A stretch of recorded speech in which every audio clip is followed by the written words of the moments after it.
What's going on here? And the Marvel Spider-Man Magic the Gathering panic continues to rage. Ever since the world accepted the fact that there are no serialized cards in this set, it has been a complete dumpster fire. Now, mind you, the collector boxes are still slightly above MSRP. However, the bundles and the play boxes are now below MSRP fairly significantly. And what's interesting is the panic has gotten people so irrational.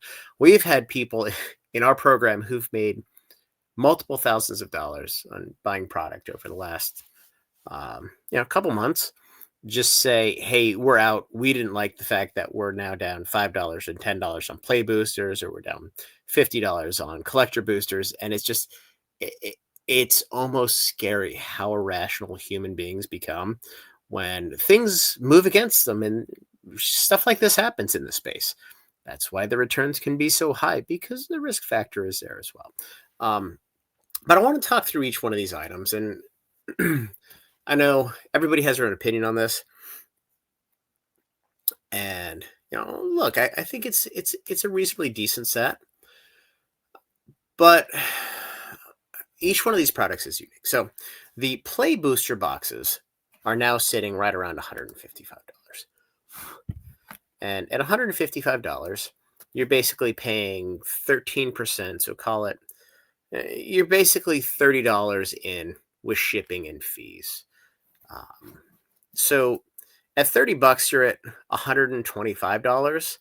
Distro price on most of these is right around 121, 122, unless you're buying at the pallet size, which, those size businesses are few and far between. So at this price, these folks are making a couple bucks and just cashing out on the product, which is really, really interesting. So I don't think there's much more room on the downside to go here, because you're getting really, really damn close to distro price with fees and shipping. Now, it's going to be really interesting on Friday.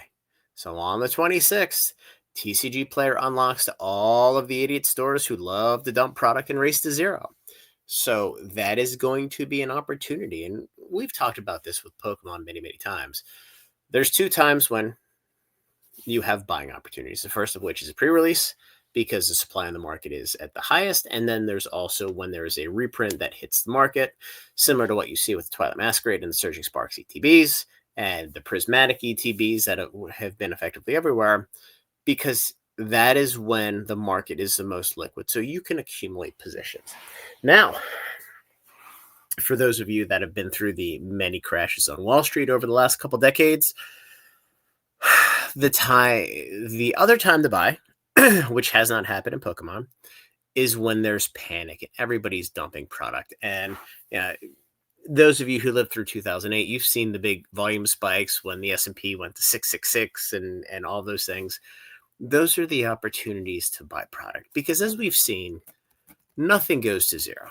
And let's touch real quickly on the collector boxes. None of this shit goes to zero.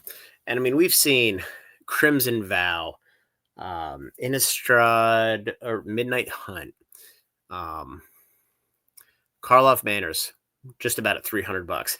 OTJ was at distribution 2 months ago.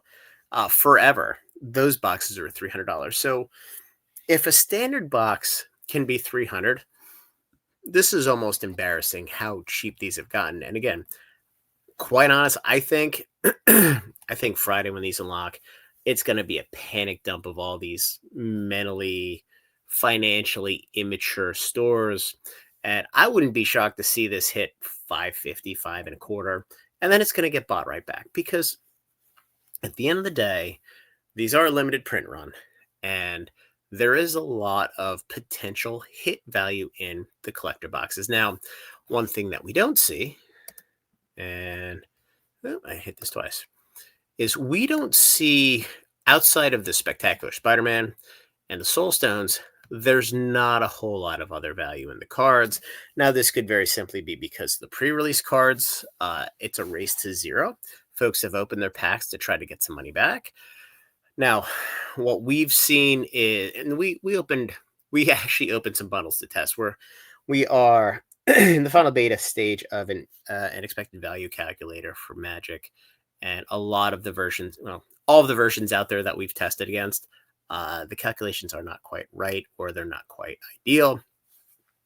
Um, but one of the things that we did was we opened a couple of cases of booster bundles just to see what the pull rates were, just to make sure that our assumptions were correct or weren't materially correct, right? So, you're not dealing with a statistically significant sample size, but you're dealing with enough where if you see any outliers, it's going to jump out and it's going to lead you to sample or take a greater sample size. But in doing that, we ended up listing a lot of the cards for pre-release. And what's interesting is none of the pre-release cards sold until Tuesday of this past week, and then they really started to sell quickly. And the EV of the play boxes with a 50-cent SIF floor, meaning you just throwing all the cards out under 50 cents because it takes time and effort. It's a nice, easy way to kind of identify what the liquid value of the box is.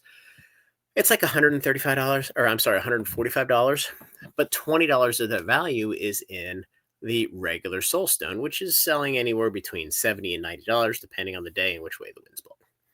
So the play boxes don't have a whole lot of value right now, but the value is going up. And I'm seeing a lot of the pricing of these singles go up right now. Now, I'm sure they're going to go down at some point, but it's going to be super interesting to see what happens. But getting back to the collector boxes, this is where the opportunity comes in. There is going to be an all-out dump on this product on Friday. And here's where I'm in vehement disagreement with the market. We have a lot of main hit cards. And look, Card King doesn't charge. They charge a premium to market. But the Soulstone, for example, we have 5 or 6 confirmed sales, and the 3 most recent are all around $20,000. Now, it's a non-serialized card. People have no idea how many are out there, but judging by how many Sothera we've seen and, kind of looking at similar comps, if you will, there's probably somewhere between 500 and 2,000 of these. Now, I think it's closer to 2,000. There've only been a handful of these pulled. But either way, it's a card that can be pulled. It can be pulled far more frequently than the serialized Chocobo. And if there's a $20,000, $15,000, even if there's a $5,000 chase card in these boxes, the boxes are going to hold gambling value. And at the very least, I think they're worth between $700 and $900. And then you move on, you have the Thanos version.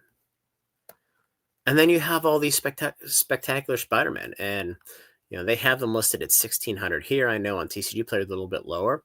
But if you guys recall, when the different colored Chocobos came out for Final Fantasy, that was a race to zero also because nobody had any idea how common they were.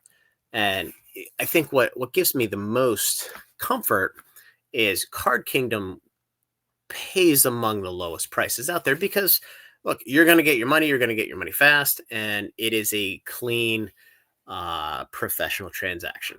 And, they're able to charge a premium for that by paying a little bit less.